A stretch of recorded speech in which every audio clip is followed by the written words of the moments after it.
And the title of the paper is Strategic Brand Meaning Management, Aligning Associations, Metaphors and Emotions for Enduring Brand Relations. All right. Thank you. Thanks everybody for hanging in there. I know we're the last thing between you and drinks on day 2, but in 20 minutes you can go have the drinks. I was supposed to be presenting with Anders from Proto Brand. Good news is he had a call last night. His wife was going into labor and they gave birth to a baby boy this morning. Rumor is that he's going to be called IIeX. But the paper that Jill and I are going to be presenting is about how we used associations and metaphors to really understand brand meaning and provide the team some insights above and beyond the research we would normally conduct. And here's a plug for IIeX.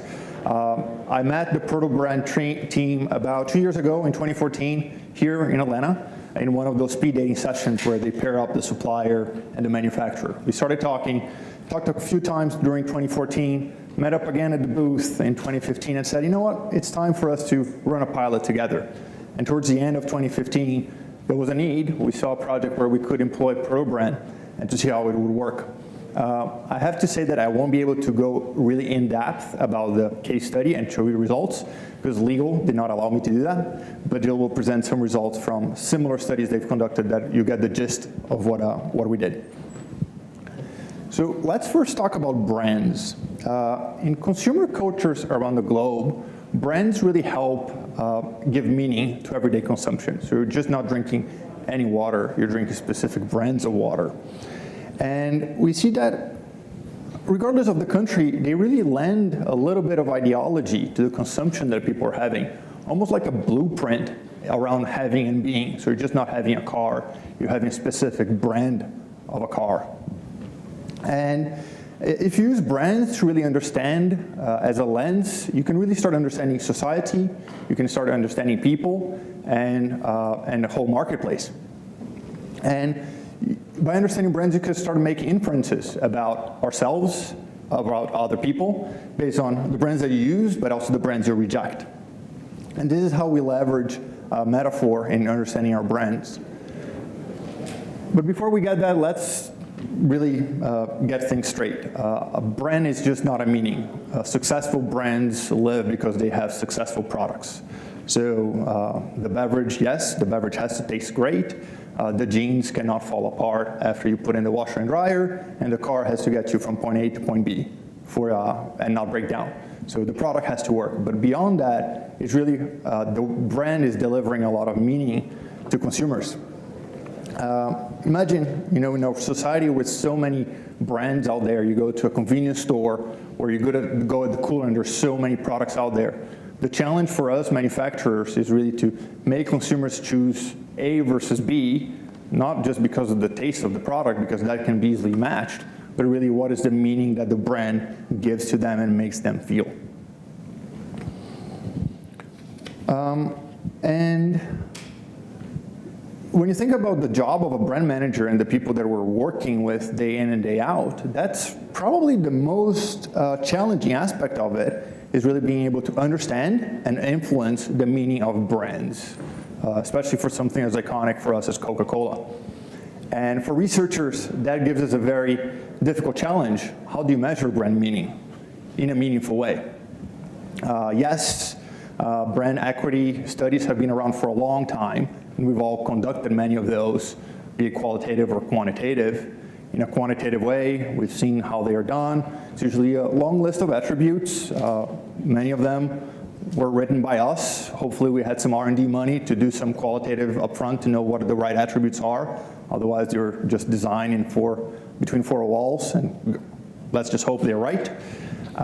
Many times the survey might not be the most engaging one, and we have to kick out all the straight liners that were not really engaged in our survey. And you're always wondering, are you missing something out there? And I know that you guys are going to look at me and say, come on, Roberto, don't be stupid, just do some qualitative, right? You're really going to get the depth that you need. Yes, and we do that a lot. And we're strong believers in doing qualitative, and with a great moderator, all the laddering techniques, everything that you need to do to get to the deep meaning. The challenge becomes, okay, how do you scale that? If you have a big decision in front of you, and the brand team would say, okay, yeah, I really need more than 10 people, and no matter how much you tell me that the minute we reach redundancy, there's no need to do more, there's still that fear with the stakeholders of how we're going to make those decisions. And that finally led to the challenge that we have at hand sometime late last year. It's public knowledge, you might have read sometime in January or February this year, that we're working on changing the way we advertise our Coca-Cola variants. So historically, there was a lot of advertising for Coca-Cola and some advertising for Coca-Cola Zero. And we're looking into changing that. A lot of efficiency money at play. Could we just have one piece of communication that would advertise both and make us save some money along the way? And of course, put yourselves in the shoes of the Coke Zero team, like, oh my God, can you do that? You know, Coke Zero, not a very old brand for us. It's been around for 10 years, a little bit over 10 years. Like, do the equities really go together as you think about a diet and a regular soft drink? Is there really inherent meaning among those brands for them to coexist in the same piece of communication? And we were planning on doing the regular quantitative we would normally do with the attributes, quantitative, big sample. It was all along the way, but the team was still concerned, are we going to miss something that we're not going to see in the quantitative study? And that's where we thought about proto-brand and doing the pilot with them to really help us elicit more meaning about what we understood about our brands and make the team at peace with the decision of moving forward. Like, I must say that the quantitative study did get the team probably 2/3 of the way in making that decision of feeling good about it. But the work that we did with Jill and the team really got them to the finish line and say, yes, you know, we crossed all the T's, we dotted all the I's. We feel like we really understand the brand from many different aspects, and we're comfortable with moving forward. So, as I said, I won't be able to show you the results from our study, but Jill is going to present some studies they've done on luxury cars, and you can get a gist of what the methodology does. Okay, thank you. Go ahead. All right. So as Roberto was saying, there's an opportunity to try to explore brands in a little bit of a different way and to help get some of the richness that you're often accustomed to getting from qualitative research in a larger, more scalable way. And for us, that solution is Metaphor Insight, which really briefly is rooted in visual metaphor elicitation. It's really an opportunity to use these images to help unlock more of the unconscious brain and to get at those deeper seated thoughts and feelings, whether it's around brands or other issues as well. So let me briefly show you what this exercise looks like and how it works, and then we'll show you some examples of the work that we've done. So there's really just a quick 3-step process. It only takes respondents a few minutes to go through this.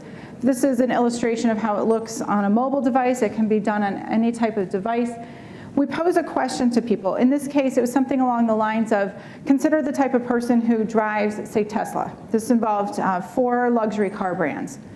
Think about the type of person who would drive a Tesla and the characteristics of that person, and select an image that helps describe that type of person or relates to that person. Once they select the image, we first ask them to describe the image to us. We don't presuppose that there's a specific meaning or association with any of the images. It's kind of all in the eye of the beholder. So we ask them to tell us what they are seeing in the image, and then to interpret it and link it back to the original question. Why did they choose this image? How does this reflect, say, the person who drives a Tesla? So that's it. That's the essence of the exercise. Now, one of the nice things with this exercise, because it is open-ended, is we get different types of feedback from people.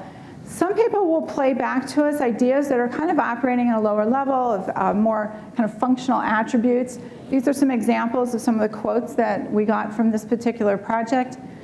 Some people may also play back just top-of-mind associations that they have with the brand or the type of person who might drive this kind of car.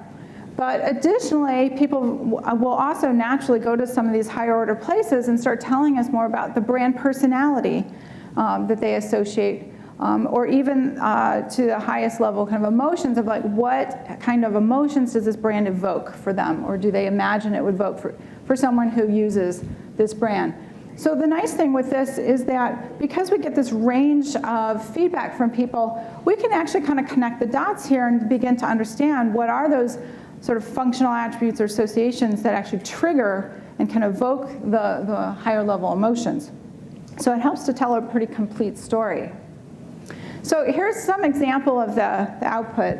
I'm sorry, it may be hard to read some of the attributes along the bottom, but we basically coded the open-ended feedback that we got from the verbatims. And in this case, we had about 11 different kind of themes that emerged. And so you can see here on the right, it's like family friendly, safety. Hopefully you can read some of those. When you first look at this, it's probably not terribly surprising. You can see that Volvo really pops up on safety and being family friendly. Tesla pops up on innovation and being environmentally friendly.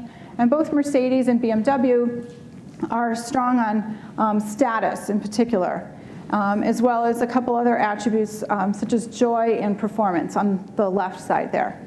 So at first it doesn't tell a vastly different story, especially when you compare BMW and Mercedes. You see Mercedes pop up a little bit higher there, that's the yellow bar, on status, and BMW a little bit more strong on joy and performance.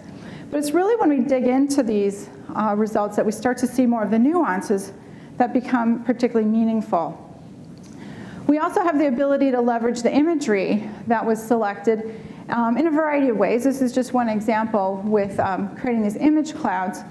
And again, I know some of this might be a little hard to see from the back, but if you look at Tesla and Volvo, there's a pretty clear theme emerging there. For instance, with Volvo, you see lots of pictures of family and people holding hands, even the knight in shining armor, so it's definitely evoking that sense of this being family friendly and about safety. Tesla, you see some different types of imagery popping up there that suggests that it's an innovative brand and it's more environmentally friendly. Now with BMW and Mercedes, again, there's some similarities there. That big image in the middle that might be hard to see is of a doctor in kind of the lab coat. That came up for both, and that was really because people were largely associating that image with the type of person who could afford that kind of car. But when you start looking at the surrounding images there, you start to see more of the differences. So for instance, Mercedes, we have images here of like thoroughbred horses and a golf course and a country club and a very traditional looking staircase in a mansion. So you start getting this sense of Mercedes being associated with status, but a certain type of status. It's kind of like old money status, sort of a very traditional kind of status. Whereas BMW, we see some imagery popping up there, like the man on top of the mountain. We see some people being social. We see some imagery that projects kind of a more adventurous side of this persona. We see a roller coaster. We see some other types of activity. So you start getting a sense that BMW is maybe evoking a little bit more of that sense of maybe it's sort of new money, a younger status symbol, and a different type of person altogether compared to Mercedes. I'm going to skip this in the interest of time, but this is just some of the types of words and ideas that were kind of pulled together and coded under a status. But what's, I think, more interesting is when we look at some of the specific verbatims here. Again, when you look within BMW and Mercedes as one comparison, you see the language is different. You see BMW, people are talking about business people, urban professionals, people who are young and successful, and entrepreneur, which gives you a very different sense of the nuances for that brand and what it stands for compared to Mercedes, which is a little bit more classic, established, like I said, old money. And again, not surprisingly, Tesla and Volvo are more distinct, of course, from one another, but you really get a lot of richness coming through in the verbatims that we see here as well. So just to wrap this up real quickly, I think hopefully you can begin to see how the use of the metaphor elicitation and the imagery in particular can help really tease apart the nuances in different brands, whether it's competing brands or brands like Coke and Coke Zero, to really kind of peel away the layers of the onion and start to uncover what it is that really drives the connection that people have with these brands, and especially the emotional connection that they might have with these brands, as can be illustrated by a few of these photos here where people are clearly illustrating their affinity for Coca-Cola. So with that, we can take some questions. Yeah, thank you very much. So, questions? There is a mic coming. Thank you. That was really interesting. When you were making the decision about where, I'm trying to understand how you use the data to make the decision. So Sure. were you trying to see, are the two brands close enough, or were you looking at the differences and saying, a difference in that element, I don't mind, but a decision in that element I would mind, and it would have meant we couldn't do? Yes. combine that? So the first step that we did in the example that Jill had, when you had Mercedes and BMW with the 4 themes, we started dissecting and seeing, are the themes different or not from consumers? And I think out of 12 themes that we had, 10 were the same, and the 2 that were different were completely expected. Okay, bingo, it's a no-brainer. I had a question about the study. I'm a big fan of metaphor elicitation, but I've only done it qualitatively. So can you talk a little bit more about like sample size, some of the mechanics of actually doing this in a more quantitative, scalable way? Sure. We can do this with a range of sample sizes. I mean, we love to work with, around 75 or 100 at a minimum if we can, but we have done studies with, 1,600. So it just depends on the needs of the project. But between our internal platform being very efficient, we can go through a large amount of information and code this in a pretty efficient way and turn it around very quickly. So it's automated coding of some kind, or machine It learning? starts out with a manual process, and then we